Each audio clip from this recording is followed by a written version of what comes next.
Okay, happy Friday, everyone, and welcome to our Family Friday webinar series on housing, dining, and residence life. My name is Sherry Obrens. I'm an Associate Dean in the Emory College of Arts and Sciences, joined by my co-host, Bridget Guernsey-Reardon, who is our AVP of Parent and Family Programs.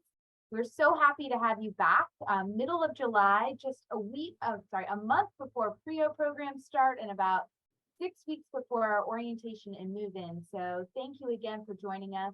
As a reminder, if you've missed any of our Family Friday webinars, they are all posted on our website. You can go back, you can relive all the highs and great questions that other parents and family members have asked. Last week's session on registration and advising was really well attended, and all of your students have actually started their pre-registration advising appointments this week. So we are excited for them to connect with their academic advisors. I'm going to turn it over to Bridget, who's going to introduce our fabulous panelists today, and we will get started.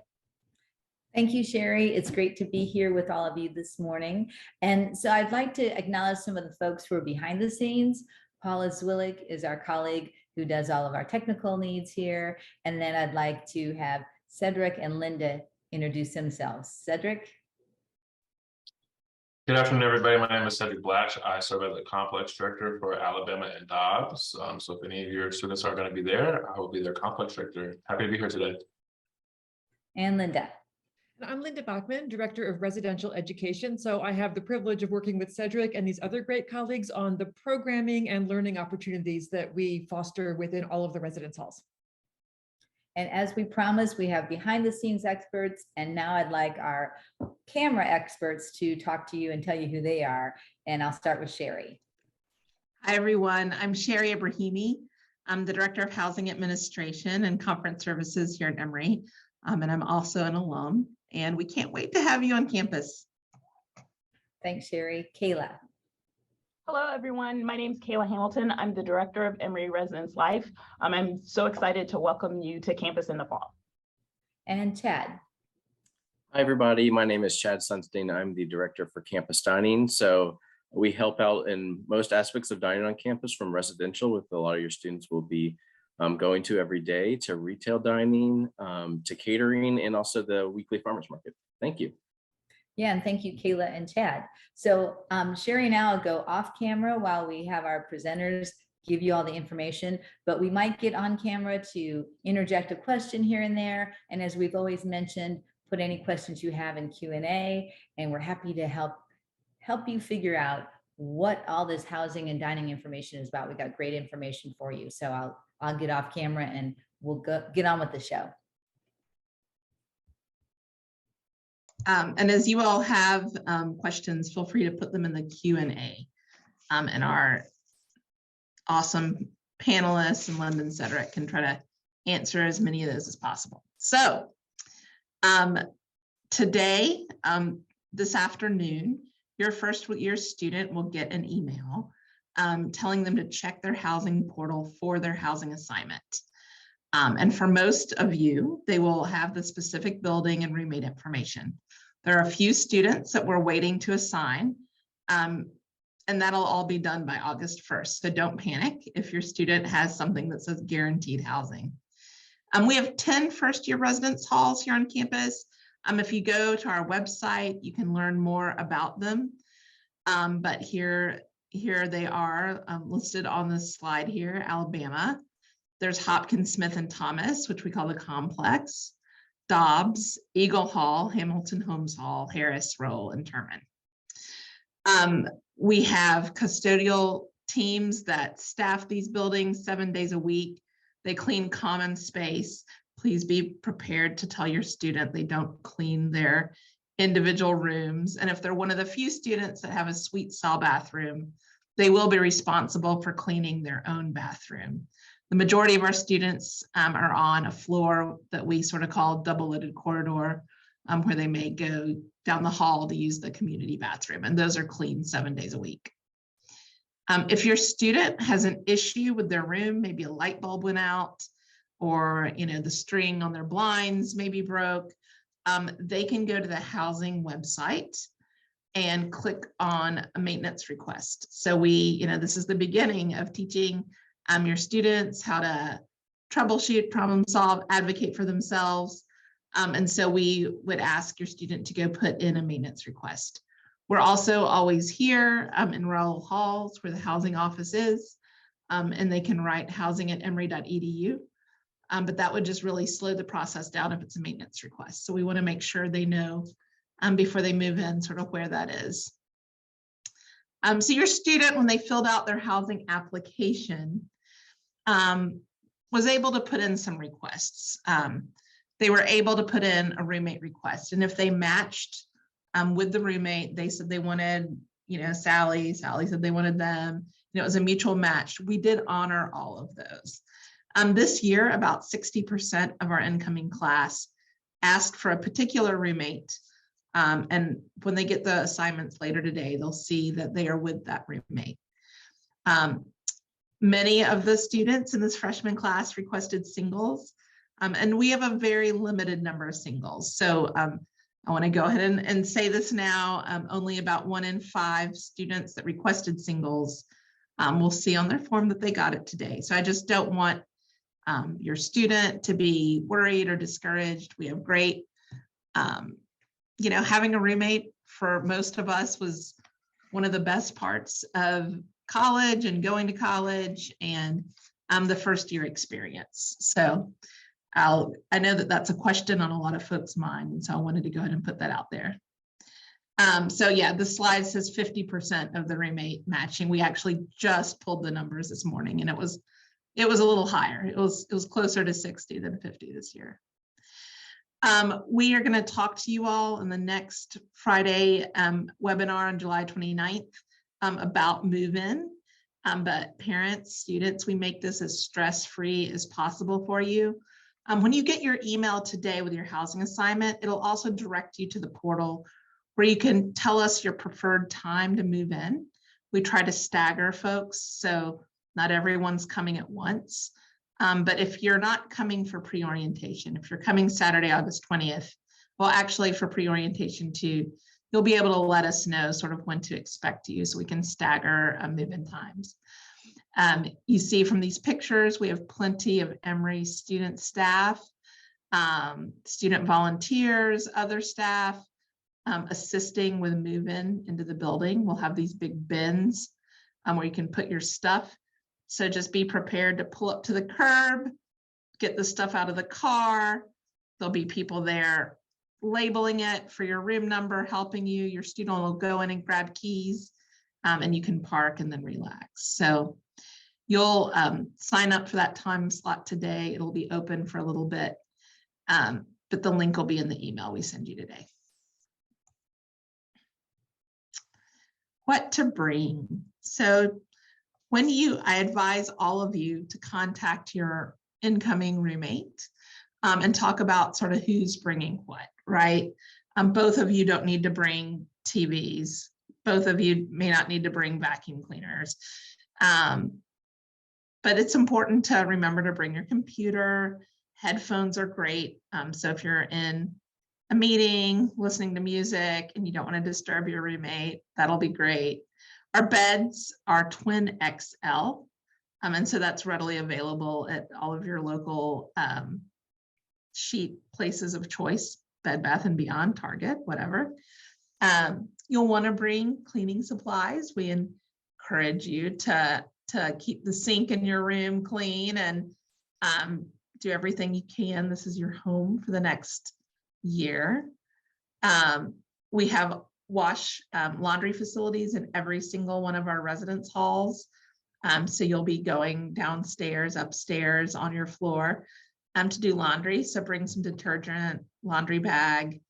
And you should be able to get a good sense of the room from the website to think about what kind of storage containers you may or may not need.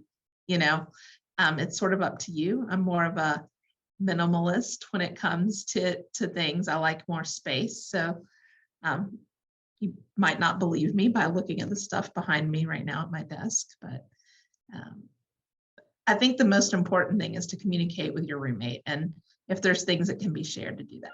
So we don't allow extension cords, Wi-Fi routers, open coiled appliances. Y'all should have all gotten information about a micro fridge. That's sort of the endorsed, only endorsed microwave we allow the buildings because of the way it uses our power. Mini fridges are great, but every residence hall also has a full kitchen. So you can go downstairs and use the community microwave, the community stovetop. If you want to, cook your own mac and cheese, you're absolutely able to do that in the community kitchen. So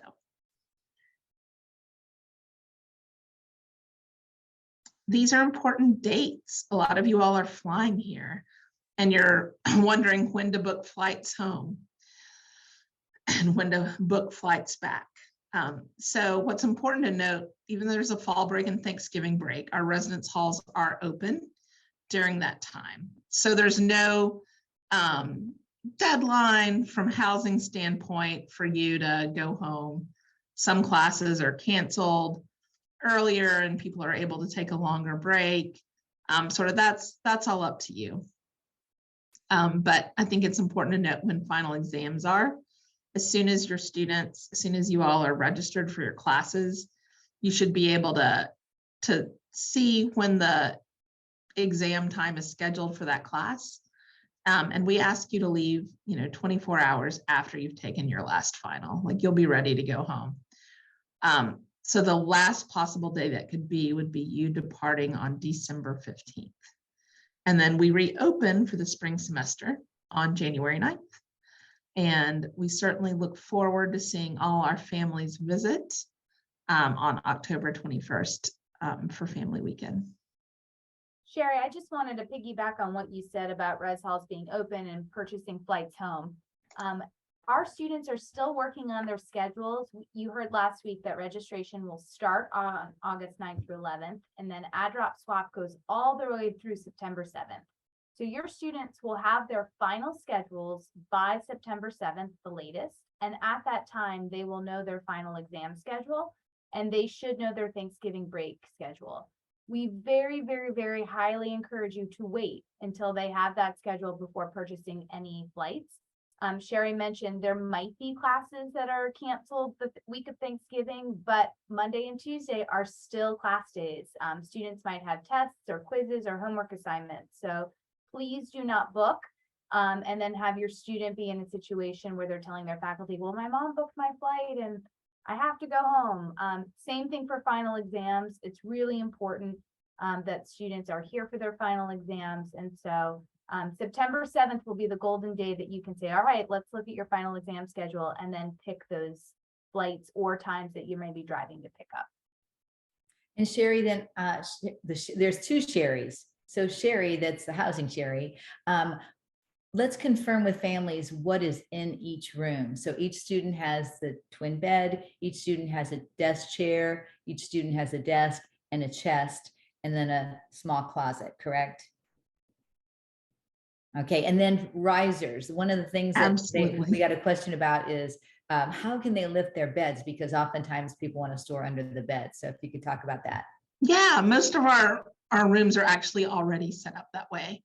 The beds are up and there's some drawers underneath with the ability to move them up higher if they want to rearrange it and put a desk. That can vary from building to building. And res staff on move-in day and maintenance staff will be available to help you, the frame's already there, sort of move things up if you need it. Okay, thank you.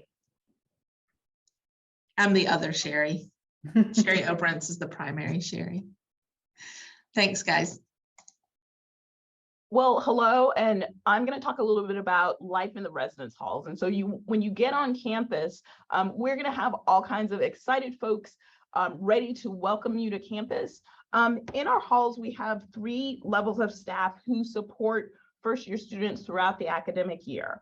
Our SAs are sophomore advisors who are student staff members who are second-year students who live on the floor with our first-year students. They serve as a role model. They are resources for our students. They do programming, events in the halls, and really they work with our staff to create a sense of community in all of our halls. Then we have RAs.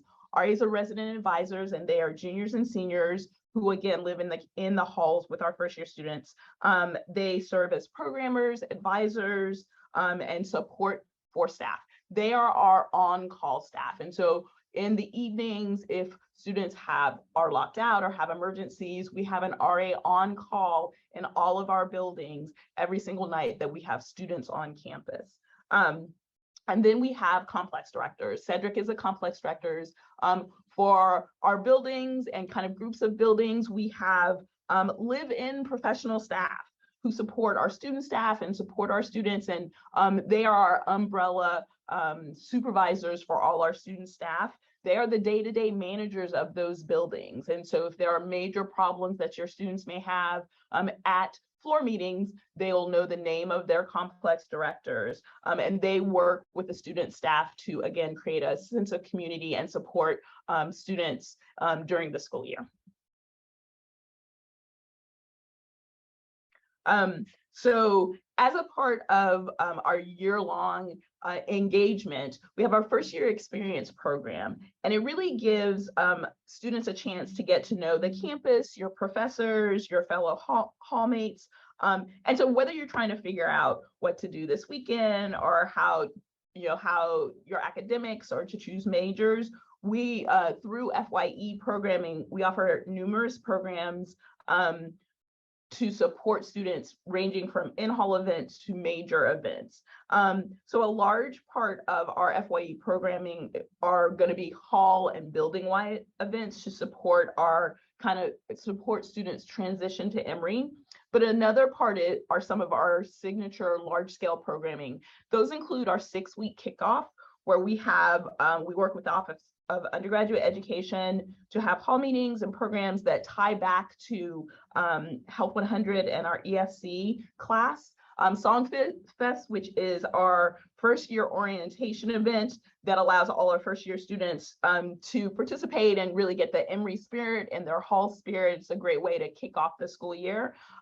We kind of have our first year farewell, which is at the end of the year to kind of welcome our first year students to the summer and get them excited about coming back as sophomores. And then our swoop chats. And it's really a way for our student staff to engage once or twice a semester with intentional questions with all of the first year students. So all of the first year students will kind of have a touch point with either their RAs and SAs to check in to make sure that things are going well for them.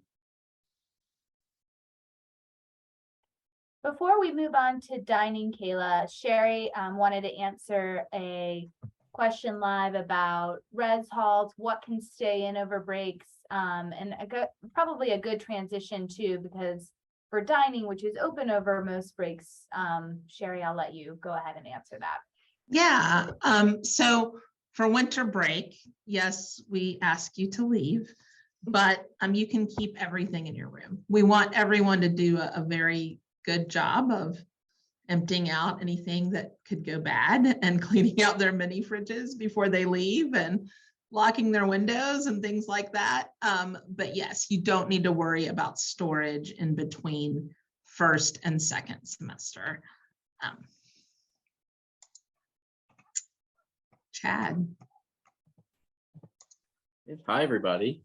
Wanted to do a brief introduction to dining on campus because there's a lot to offer on campus, but really hone in on the first year experience and what to expect for your students. We have a very diverse community.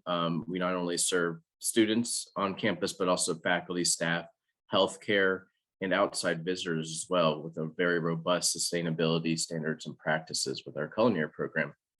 We currently have 16 locations on campus with an additional one opening close to winter break. So that is going to be a total of 17. There is one primary residential dining facility. So this is closer to a more traditional all you care to eat facility. It's open from 7:30 a.m. till 10 p.m. Monday through Thursday for continuous dining. Friday 7:30 a.m. to 8 p.m. And so on. And there's various options in terms of for meal exchange, which means they can use one of their swipes. As a first-year student, the meal plans they have unlimited swipes to the Dobbs Common Table, which is our residential dining services. But there's also other places in case they're somewhere else on campus or have smaller amount of a window of time to eat because of their class schedule, that they can use a swipe for a meal exchange. And they also have a little bit of declining balance, which we call duly dollars on our campus to use at all of our retail dining locations as well, to give them even more variety on campus. And most of our dining locations, a large majority, especially during the core of the academic year, are open 7 days a week, from as early as 7:30 a.m. till as late as 1 a.m. So just a kind of brief overview about the meal plans, because there's a lot there. I'm happy to answer various questions. We also have a lot of great resources on our dining website with our FAQs, which is dining.emory.edu. But there's really two meal plans a first-year student can select. And the majority will select meal plan A, which is consists of unlimited meal swipes.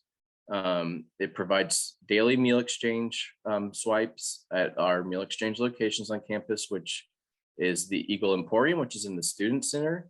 There is a location in Whitehall, which is a core academic building Monday through Friday for the lunch time period. There's also one on the Claremont campus at the SAC, as well as at Woodruff Residential to add to that variety. Like I mentioned, $150 duly per semester.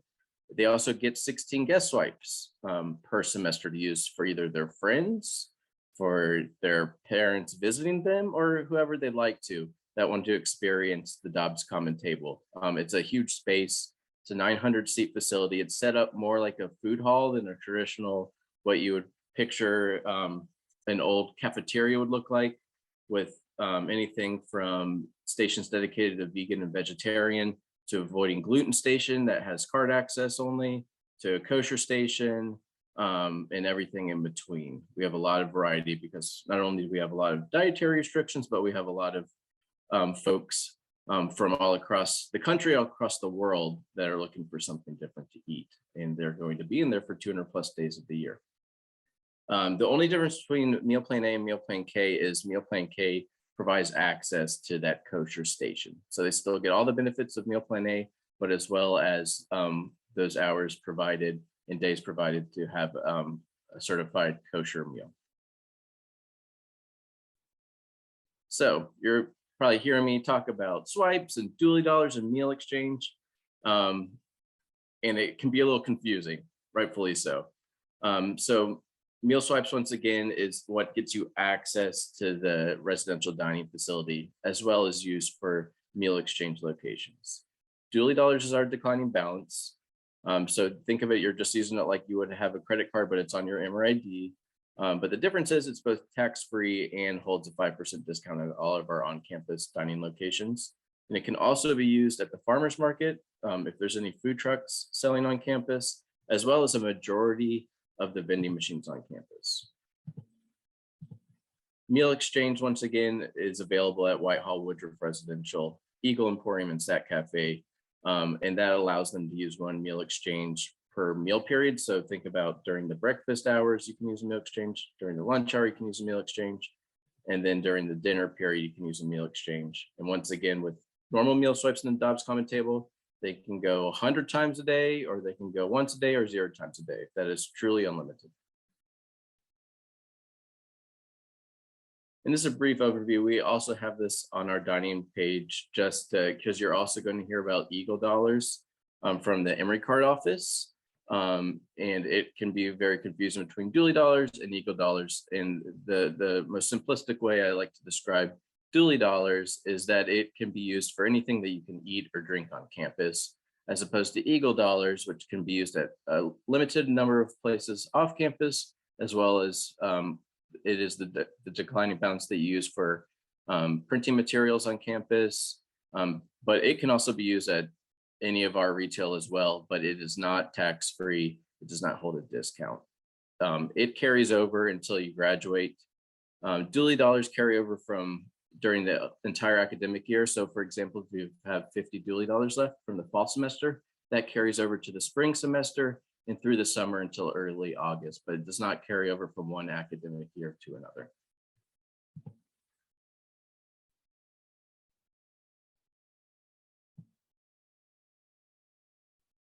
All right. So once again, just a little bit more information about the DCT.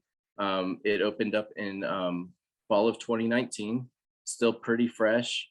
It's an amazing space. It is one swipe per entry, but once again, with Meal Plan A, that is as many times as you want to come. It is continuous dining.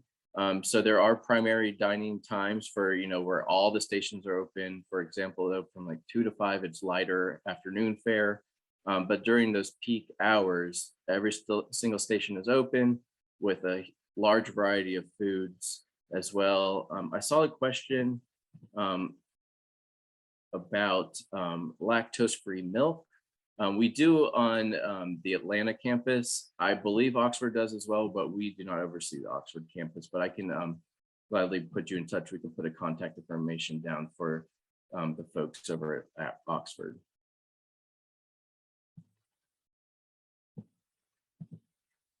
And dietary needs. So we cover a lot of dietary needs on campus in multiple ways. One thing, for example, the DCT is a tree nut, peanut, and shellfish-free facility to cover a lot of our bases for some of the major food allergens. But then there's also selective dietary restrictions like vegan and vegetarian, which once again, the very first station you see when you enter the DCT, Stem to Root, is a vegetarian vegan dedicated station, but we also have vegetarian and vegan plant-based options at almost every single station, every dining point. There's a dedicated kosher station, once again, that you have to have card access to. You need to be on Meal Plan K to access, as well as the avoiding gluten station. So if your student has gluten dietary restrictions, celiacs, we work with a registered dietitian to get them access to that space, so we can avoid any cross-contamination, which can be very serious, especially for that group, as well as a station that covers certified halal proteins and adheres to those dietary restrictions as well. If there are any questions also about your individual student and their dietary needs, please feel free to email us or call us. You'll see our email address right there, dining@emory.edu. Also, our phone number is on our website, as well as where our offices are located, and we have an open door policy. There are also these, yes. Oh, go ahead. I'm sorry. Go ahead. I was Please. just gonna say, before we move on to just some topics you might address, can you one more time just share when students can add money to their duly dollars or how often they do that? I know Sherry's typing that in the chat too, but that comes up a lot. Yes.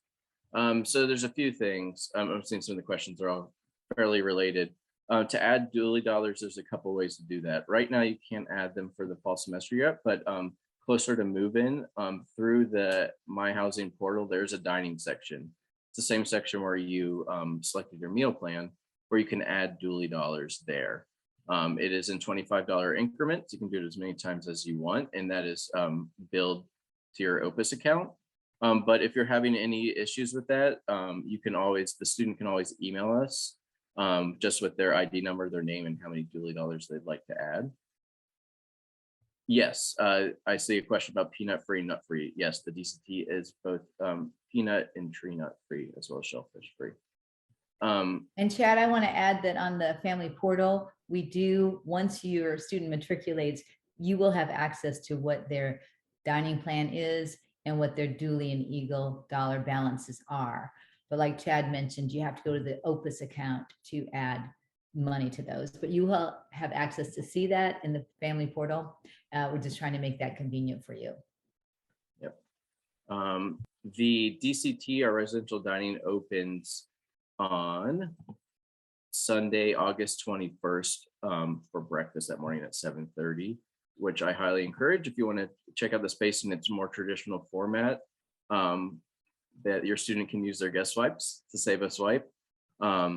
As well as there's other programming that might happen, like on Saturday, there's a big refreshment break that is in the DCT as well. But the official time that swipes begin is on the 21st, but their duly dollars will be active in case there's early arrivals, probably on August 12th, a little bit early just to be safe. The last question I see is about duly dollars, similar to credit card. Emory card, the Eagle dollars is very similar to that. So it's really just about peace of mind, but also I'll let somebody else correct me if I'm wrong because I'm not in IT and printing, but I believe you have to use Eagle dollars for printing on campus and you can't use a credit card for that. I think that's right. So big thanks to Chad and Kayla and Sherry for answering all these really on the ground questions of what your students are going to experience while living and eating on campus. Bridget, I'm going to invite you back on camera because we know over the past 6 weeks or so, we've talked about a lot of topics, and for parents and families still on this webinar, really wanted to kind of recap things that you can start talking about and addressing now with your student. As we were talking about duly dollars, you know, that seem like a credit card or eating on campus, things like bank accounts and budgeting are really important to talk about now. Using credit cards and paying bills, really important now. Bridget, you've been a more recent parent of a college student and college graduate, so would love for you to chime in here. So thank you, Sherry. Yes, so just as Sherry mentioned, you want to make sure your student feels equipped when they come to campus. And so make sure that you talk about these areas and just have that open line of communications. One of our colleagues has called the cell phone the world's longest umbilical cord. And so there's pros and cons to that. And one of the pros is that your student can reach out to you as often as needed. And that can be a con too. So what we suggest you do is ask your student when they pose a question or a problem to you is, well, what do you think you want to do about that? So we encourage you to do that. And then also you can always email family@emory.edu. And I'm happy to send you links. Oftentimes the information is right at your student's fingertips. All they need to know is, okay, they might be having a challenge and needing to be in a support group to talk about stress, or they might need to do the tutoring that we have available, free tutoring. So oftentimes that's just a website away. They're just not sure how to find it. So make sure that you tell your student, the resident advisors, their academic advisors, all of us in campus life in the Office of Undergraduate Education and throughout the university are ready and able to help them. Just make sure that they reach out and aren't timid about doing that after they've vented to you on the phone or through text or however they do it. Awesome. And there's some other things that we recommend talking about. Bridget just mentioned kind of managing stress and academic expectations. We know parents and families get those phone calls at 3 a.m. And often feel panicked, and maybe by 3 p.m. things have been resolved. And so I think our hopeful takeaway message is that we have a lot of support on campus. We have professional staff, we have student staff, we have people here supporting your students along the way, websites with so much information. But you might still get that 3 a.m. call. And so just kind of discussing, you know, how you're going to respond to your students ahead of time. How often do you want to check in with them? What happens if they don't respond to a text or a call in 3 days, you know? So whatever those expectations both ways are really important to have those conversations now. Yeah, and Sherry, I want to add, if you haven't already, work with your student on using their student health portal. So if they have that bad cold, or, you know, we have allergy season in Atlanta, so they may need some help and they need to know how to use that student health portal.